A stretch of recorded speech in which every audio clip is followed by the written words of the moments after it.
Hello everyone, welcome to our channel super study circle. तो आज हम करने वाले हैं क्लास 8 का इंग्लिश का क्वेश्चन पेपर जो 2024-25 का है। इसमें कैसे क्वेश्चंस आए हैं, क्या उसके आंसर्स है, सारी चीज़ें आपको प्रॉपर तरीके से कराई जाएंगी। ध्यान से देखिए सभी चीज़ों को। सेक्शन ए आपका क्या है, रीडिंग का है, जिसमें आपको पैराग्राफ पढ़ना है, 16 मार्क्स का है और उसके बेस पे आपको क्वेश्चन के आंसर्स करने हैं। ओके, तो आप ये पैराग्राफ पढ़ेंगे तो उसके बेस पे मैंने यहाँ पे आंसर्स किए हैं आपके। क्या क्वेश्चन है आपका, how did the speaker in the passage become injured. कैसे इंजर्ड हुआ था, he was attacked by the Kings bodyguard. ठीक है, ये आपको यहाँ पर मिल जाएगा, इसमें आप ढूंढ के आपको सारे आंसर इसके अंदर मिल जाएंगे। ठीक है, तो इसमें से आप आंसर करेंगे। यहाँ पे मैंने आंसर्स मार्क कर दिए जिससे आपको जल्दी जल्दी कर ले। Why was the king happy at the end of the encounter, तो he had that made peace with his enemy and gained a friend. Okay, What quality of the king is demonstrated by his action towards the speaker? Kindness and forgiveness. सारे answers आपके passage में ही हैं, ध्यान से question खुद से कीजिएगा, passage को पढ़िएगा, आपको सारे आंसर्स मिलेंगे। What did the king promise to send the man after forgiving him? His own doctor and servant. Next question की बात करूँ, What emotions did the king feel after forgiving the man? Happiness and relief. ठीक है, ये आपका पहला passage था 8 marks का। सेकंड पैसेज आपका 8 मार्क्स का है, काफ़ी इजी पैसेज आता है, आप आसानी से सारे आंसर्स ढूंढ सकते हैं। सेकंड पैसेज है आपका, इसको आप पढ़ेंगे, साउथ एशिया का दे रखा है। तो इसके बेस पर आपको जो आंसर है, पहला क्वेश्चन है, what aspect of India is emphasised as attracting visitors from around the world. तो इसका आंसर आपका वाइल्ड लाइफ डाइवर्सिटी भी और कल्चरल डाइवर्सिटी भी, क्योंकि यहाँ पे देखो आपके पैसेज में यहाँ पे दे रखा है, वाइल्ड लाइफ भी दे रखा है और डाइवर्स कल्चर्स भी दे रखा है। ठीक है, तो दोनों आपके आंसर्स हो सकते हैं। Next question, what does the Ashok Chakra on the Indian flag represent. तो क्या है, virtue. Which of the following contributes to India's rich linguistic tapestry, तो diversity in language. Okay, next, what does the lion capital of Ashoka represent, strength and sovereignty. Okay, which of the following is the national anthem of India, तो जनगण मन, ये तो आपको पता ही है। तो आपके क्वेश्चन हो गए। उसके बाद हम सेक्शन बी के बारे में बात करते हैं। सेक्शन बी में आपका पहला क्वेश्चन दिया है, कोई एक करना है इन दोनों में से आपको। यू आर रजत मित्तल और Ritika Mittal of Sarvodaya senior secondary school, Vikas Nagar, Jaipur. You do not have the facility of learning computers in your school. Write a letter to your principal of your school requesting him और provide the facility to students of the schools. ठीक है, इसमें आप इस तरह से letter लिखेंगे, to the principal Sarvodaya senior secondary school, Vikas Nagar, Jaipur. Okay, subject request for computer facility, आपको कंप्यूटर फैसिलिटी चाहिए तो अपना आपका सब्जेक्ट है। ओके, फिर respected sir ma'am, I am Rajat Mittal, अगर आप गर्ल हो तो आप गर्ल वाला लिखोगे, बॉय हो तो बॉय वाला लिखोगे। ठीक है, of class 8, I would like to say that our school does not have the facility of learning computers. ठीक है, हमारे स्कूल में फैसिलिटी नहीं है कंप्यूटर्स की। In today's world computer knowledge is very important for students, है ना, आज के टाइम पे कंप्यूटर नॉलेज बहुत इंपॉर्टेंट है। It helps us in studies and future careers. I kindly request you to provide a computer lab facility in our school. ठीक है, इस तरह से आप छोटा सा, काफ़ी ईजी सा और समझ आ जाने वाला मैंने लिखा है कि आपको अच्छे से समझ में आ जाए। फिर थैंक यू योर्स ओबीडियंटली, और जो भी आपका नाम था वो आप लिख दोगे। ठीक है, इस तरह से आप इसको एंड करोगे। ये आपका लेटर हो गया जो सेक्शन ए में पूछा गया था। ठीक है, सेक्शन बी में। उसके बाद बी पार्ट इसका क्या पूछा है, you are Manu a student of class 8, an international book fair is going to be held in your city soon. Write a letter to your cousin in about 60 to 80 words inviting her to visit the book fair with you. ठीक है, तो यहाँ पे आप इस तरह लिखोगे, dear cousin, I hope you are fine. An international book fair is going to be held in our city next week. Many famous publishers and writers will take part in it. There will be books of stories, science, history, and many more. I am very excited to visit it. Please come and visit the book fair with me. We will enjoy it together. Your lovingly, अगर आप लड़के हो तो और लड़की हो तो सबसे नेम आप लिख लोगे। इस तरह से आपको ये लिखना है छोटा सा। ठीक है, ये आपका इतनी लेंथ भी सही है, इस तरह से लिखना भी सही है, इस ऐसे लिखोगे आपके पूरे मार्क्स आपको मिलेंगे। ओके, नेक्स्ट की बात करते हैं। फोर्थ क्वेश्चन, ओनली वन करना है इसमें से भी, 6 मार्क्स का क्वेश्चन है ये आपका। You are Sonali Shivam, it was happiest day of your life when your teacher inform you that you have been selected as the best dancer of the year. You are thrilled to receive the award on the annual day. Write a diary entry about your feelings in about 60 to 80 words. तो best dancer of the year award मिला है आपको, तो इसके लिए आपको diary entry लिखनी है। क्या रहेगा इसमें, इसका फॉर्मेट, डेट लिखेंगे ट्यूसडे और जो मतलब जो भी डेट है उसके दिन, और उसके बाद डियर डायरी। ठीक है, स्टार्ट करेंगे। आगे क्या लिखा है, today is the happiest day of my life, my teacher inform me that I have been selected as the best dancer of the year, I was surprise and thrilled, ठीक है surprise भी हूँ thrill भी हूँ, all my hard work and practice have finally paid off, I feel proud and thankful to my teachers and parents for supporting me, I am eagerly waiting to receive the award on an annual day, ठीक है। सोनाली शिवम जो भी आपका नाम है उस नाम से आप इसको कंप्लीट करेंगे, ठीक है। इस तरह से आपको इसको लिखना है, काफ़ी ईजी सा और समझ जाने वाला है आंसर, ठीक है। ऐसी स्टोरी आपको दे रखी है, डायरी एंट्री या फिर स्टोरी जो आप ज़्यादा अच्छे से प्रिपेयर कर सको वो आप लिखोगे, और जो भी आप डायरी एंट्री लिखोगे ना ज़्यादा आगे बात करते हैं स्टोरी की। गिवन बिलो सम क्यूज, तो यहाँ पे देखो, elephant in a village went to the river every day, pass the tailor shop, tailor gave something to eat, one day tailor had a fight with customer, playing with, हाँ तो ठीक है, इसमें आपको स्टोरी डालनी लिखनी है, अपनी अकॉर्डिंग स्टोरी सेट करनी है।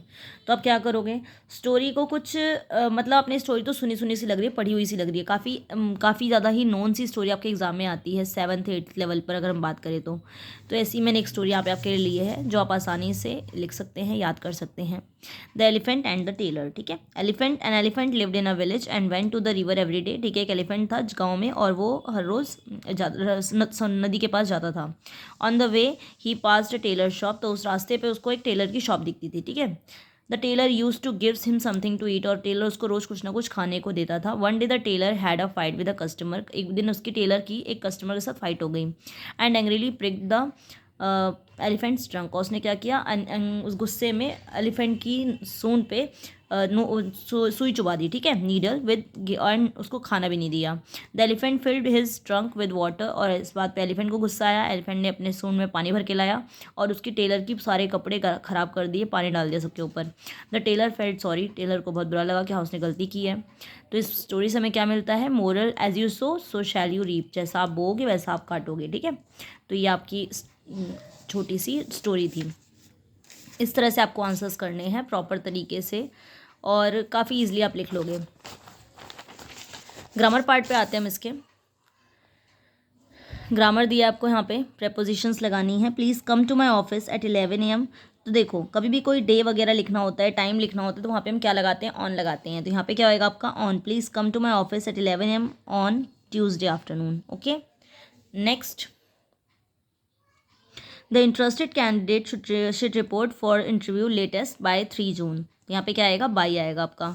Every morning he wakes up early and reads the newspaper before heading to work, ठीक है। किसी चीज़ की तरफ की बात की जाती है तो वहाँ पे क्या लगाते हैं, तो कहा जा रहा है वर्क की तरफ, वर्क करने जा रहा है वो, ठीक है, तो काम करने जा रहा है, तो क्या आएगा, टू। तो यहाँ पे क्या आएगा, to heading to work. Next question, the teacher divided the sweets dash all the children, ठीक है। तो जब दो लोगों के बीच में डिवीजन की बात होती है तो वहाँ पे क्या आता है, बिटवीन आता है, और अगर दो से ज़्यादा लोगों के बीच में डिवीजन की बात होती है तो क्या आता है, अमंग आता है। तो यहाँ पे क्या है, all the students, all the children के बारे में बात हो रही है, तो क्या आएगा यहाँ पे, अमंग आएगा, ओके। अगला है, she has not eaten anything, तो यहाँ पे क्या आएगा, लास्ट नाइट के बारे में बात हो रहा है, तो क्या आएगा, सिंस लास्ट नाइट, ओके। आप डिटर्मिनर्स हैं यहाँ पे आपके, यहाँ है पहला, dash house is bigger than hers, तो क्या आएगा, देयर का मतलब तो वहाँ होता है, देयर मतलब उनका, देयर, तो their house is bigger than hers, उनका घर उनसे बड़ा है, ठीक है। और यहाँ पर क्या आएगा, many people believe that money can't buy happiness, तो यहाँ पे क्या आ जाएगा आपका, मैनी आ जाएगा। I saw a beautiful flower today, and तो आएगा नहीं, आएगा, I saw a beautiful flower today.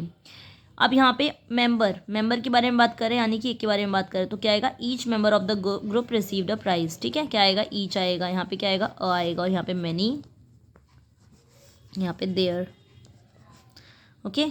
Can you please deliver, देखो नॉवेल्स, बहुत सारे नॉवेल्स की बात हो रही है, तो क्या आएगा, those, can you deliver those novels I left in the yard, okay. उसके बाद ये आपका मॉडल वर्ब्स फिल करने हैं आपको। You dash complete the project by Friday, तो you must complete the project by Friday, तो यहाँ पे क्या आएगा, मस्ट आएगा। He could speak 3 languages when he was young, तो क्या है, 3 लैंग्वेज बोल सकता था जब वो छोटा था, ठीक है। They will arrive at the birthday party around 9 PM, ठीक है। तो यहाँ पे देखो फ्यूचर की बात हो रही थी, तो वो क्या होएगा, will arrive. Would you like to join us for dinner, तो ये आपका यहाँ पे क्या आएगा, वुड आ जाएगा यहाँ पर, ओके। एरर करेक्शन, अब देखेंगे यहाँ पे एरर करेक्शन। तो यहाँ पे पहला क्या है, द मॉडर्न स्टूडेंट, स्टूडेंट बोला है यानी कि सिंगुलर की बात हो रही है, और यहाँ पर अंडरस्टैंड लिखा है तो सिंगुलर बनाएंगे इसको भी, तो क्या हो जाएगा, अंडरस्टैंड्स हो जाएगा। ठीक है। इंपॉर्टेंस फॉर फिजिकल एक्सरसाइज, तो physical importance of physical exercise, तो इंपॉर्टेंस क्या आएगा, ऑफ आएगा, फॉर नहीं होएगा। ठीक है। नेक्स्ट, ही स्पेंड्स 1 और 2 आवर्स डेली, तो स्पेंड, ही स्पेंड्स क्या आएगा, सिंगुलर आएगा, he spends in the open air where he took, where he takes. ठीक है, टेक, ही के साथ क्या आएगा, टुक नहीं आएगा, टेक्स आएगा, SEIS लगता है। Part in exercises which can do, which can does नहीं, विच कैन डू। ओके, ये हो गया आपका एरर करेक्शन। मैंने एरर करेक्शन की एक वीडियो भी डाल रखी है जिसमें आप सारी चीज़ें एरर करेक्शन की समझ सकते हैं कि क्या किस तरह से आपको करना है। नेक्स्ट है आपका सेक्शन डी लिटरेचर, 18 मार्क्स का। पैराग्राफ पढ़ना है, पैराग्राफ पढ़ के आपको आंसर्स फाइंड करने हैं। पहले का आंसर आपका क्या दिया, Jody was thinking about fawn when they pass the clearing. Okay, Jody did not want Millwheel to go with him. ठीक है, पा ऑफ जोडी गॉट बिटन बाई स्नेक। ठीक है, ये आपका हो जाएगा आंसर। तो ये काफ़ी इजी से हैं, पढ़ के आपको समझ में आ जाएगा। फिर दूसरा पैराग्राफ है 4 मार्क्स का, इसके आपके टिक द करेक्ट फॉर्म में आपको आंसर करना है। Who came out of the house with a bag of gold, तो an old man. What did the old man offer the narrator? Money to hire him. How did the old man weigh his coin? 1 by 1. ठीक है, ये आपका answer हो जाएगा। फिर यहाँ आपको क्वेश्चन आंसर्स दे रखे हैं और इनके मैंने यहाँ पे आप आंसर भी कराए हैं। The old man offered the speaker a lot of money, why did he turn down the offer. Last bargain chapter का है, तो यहाँ पे इसका आंसर है the speaker turn down the old man's offer of money because he did not want wealth और power, he wished for some simple happiness and freedom, he valued love and joy more than riches, so he refuse the tempting offer. ठीक है, ये आपका answer हो जाएगा। Next question है, in geography lesson how does the poet portray the relationship between nature और human, के बारे में उसने क्या रिलेशनशिप बताया है। In geography lesson poet shows that nature is balanced and peaceful from a height, but humans create divisions and conflicts on land. ठीक है, क्या किए, डिविजन्स कर दिए हैं, कन्फ्लिक्ट्स पैदा कर दिए हैं। He suggest that people should learn from nature and live in harmony instead of fighting over boundaries. ठीक है, तो हमें एक प्यार से रहना चाहिए, फाइट वगैरह बाउंड्रीज को लेकर नहीं करनी चाहिए, ये सब उसने बताया जोग्राफी लेसन में। नेक्स्ट है, how did Tilly Smith save her life from the deadly waves. Tilly Smith ने कैसे बचाई उसकी फैमिली की life. Tilly Smith saved her family by recognizing the warning signals को समझकर of a tsunami from her geography lesson. She notice the sea rising and forming bubbles, उसने देखा कि सी राइज हो रहा था, बबल्स बन रहे थे। She quickly warned her parents को वॉर्न किया और अदर्स को भी, और सेफर प्लेस पे मूव कराया उसी टाइम पे। What message conveyed through the poem the ant and cricket. Ant and cricket poem से हमें क्या सीखने को मिलता है। Ant and cricket conveys the message that hard work and planning are important for survival के लिए हमें हार्ड वर्क और प्लानिंग की बहुत रिक्वायरमेंट होती है। The ant works throughout summer, पूरे समर वर्क किया एंड खाना बचाया। While the careless cricket suffers in winter में वो सफ़र कर रहा था। The poem teaches us to be responsible and hard working, हमें क्या होना चाहिए, रिस्पॉन्सिबल और हार्ड वर्किंग होना चाहिए। नेक्स्ट क्वेश्चन है आपका, why did Jodi bring the phone back home. Jodi phone को वापस क्यों लेके आया था। Jodi brought the phone home because he felt responsible for it. Its mother had been killed to save his father's life, father की life बचाने में उसकी मदर की डेथ हो गई थी। He did not want the innocent fawn to starve, so he decided to care for it with love and happiness. ठीक है, तो ये आपका सिंपल सा ईजी सा पेपर आया था। तो आपको ग्रामर पार्ट में ज़्यादा अच्छे से फोकस करना है, उसको अच्छे से कंप्लीट करना है, और पैराग्राफ वगैरह की 1-2 बार प्रैक्टिस कीजिए, काफ़ी ईजी हो जाएगा, समझ आ जाएगा, आप आसानी से कर लेंगे पेपर को। और इसके बाद मैं इसके 1-2 पेपर और भी लाऊंगी जिसमें मैं आपको सारा ग्रामर पार्ट ही सिर्फ करा दूंगी, सारे ग्रामर पार्ट का एक्सप्लेनेशन हो जाएगा उसमें, आपको कोई दिक्कत नहीं आएगी उससे। ठीक है, तो अभी आप इसको कीजिए, उसके बाद नेक्स्ट वीडियो के लिए बने रहिए। जब तक के लिए मेरे चैनल को लाइक, शेयर एंड सब्सक्राइब करें। Thank you.